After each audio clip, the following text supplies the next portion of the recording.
এই বাংলাদেশের জন্মের পরে এইবারই মানুষ সবচেয়ে বেশি অশান্তিতে আছে। আর যিনি শান্তিতে নোবেল পাইছে, সবচেয়ে আশ্চর্য বিষয় হচ্ছে ওনার সময় বাংলাদেশের মানুষ সবচেয়ে বেশি অশান্তিতে আছে। এর মূল কথা হচ্ছে কি ভাই, আপনি নোবেল বিজয়ী হইতে পারেন কিন্তু রাজনীতিবিদ না। একটা দেশের হাল ধরতে হইলে কোন কিছু না কিছু রাজনীতি বোঝা লাগে, বুঝছেন? এই জন্যই আসলে রাজনীতি আর অর্থনীতি এক না। এইটাই হচ্ছে মূল সমস্যা। কারণ উনি যেহেতু রাজনীতিতে এক্সপার্ট না, ওনারে যে যেমন বুঝায় উনি ঠিক তেমনই বুঝে। এই জন্যই মূল হচ্ছে অশান্তির মূল। ওনার আসলে এই যে অশান্তিগুলা করে কিছু লোকের কথাই করে, যদিও এটা উচিত না। এখন ওই ভদ্রলোক কেন জানি বুঝে না, কিন্তু একদিন বুঝবো ঠিকই যে এখন যা করে আসলে এটা খারাপ করে। আপনি এই যে দেখেন বাংলাদেশে জয় বাংলা স্লোগান নিষেধ করছে না? জয় বাংলা কিন্তু এই দেশের মানুষের অহংকারের স্লোগান, এটা কিন্তু স্বাধীনতার স্লোগান। হ্যাঁ, এই স্লোগান দিয়ে মানুষ এই দেশটা স্বাধীন করছে। আপনি এই দেশের হাজারো মানুষ আছে যাদেরকে আপনি ফাঁসির দড়ি যদি গলায় দেন, তারপরে জয় বাংলা স্লোগান দেবে।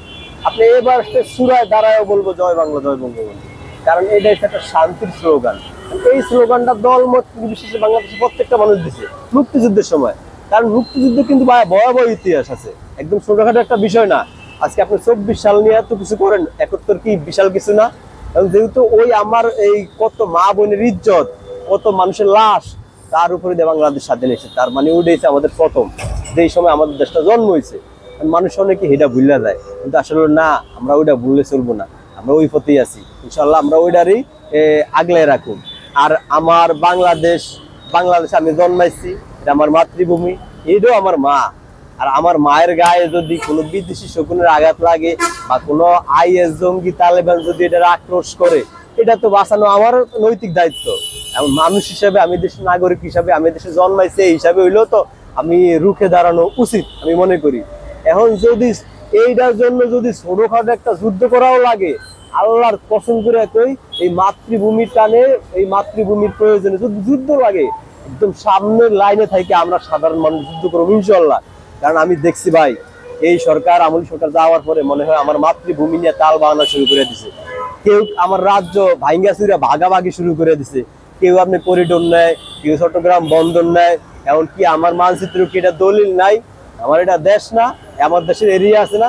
কারণ আমার ছোট্ট একটা দেশকে সবাই ভাগাভাগি করবো কেন?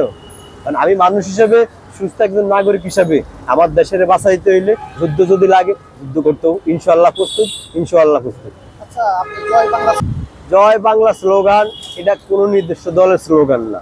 মুক্তিযুদ্ধের সময় এত শত দল আছিল না, শুধু এই জয় বাংলা স্লোগান ছিল প্রথম সারির স্লোগান। আর এই স্লোগানে মানুষ উদ্বুদ্ধ হইয়া আন্দোলন করছে, ঝাঁপায় পড়ছে, দেশটা স্বাধীন করছে। পরবর্তী সময় হয়তো কেউ গার্মি নিছে যে এটা ব্যক্তিগত আমাদের স্লোগান।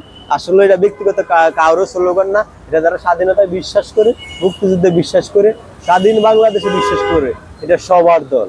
আপনার এই দেশের স্বাধীন হওয়ার আগে এত দল আছিল না।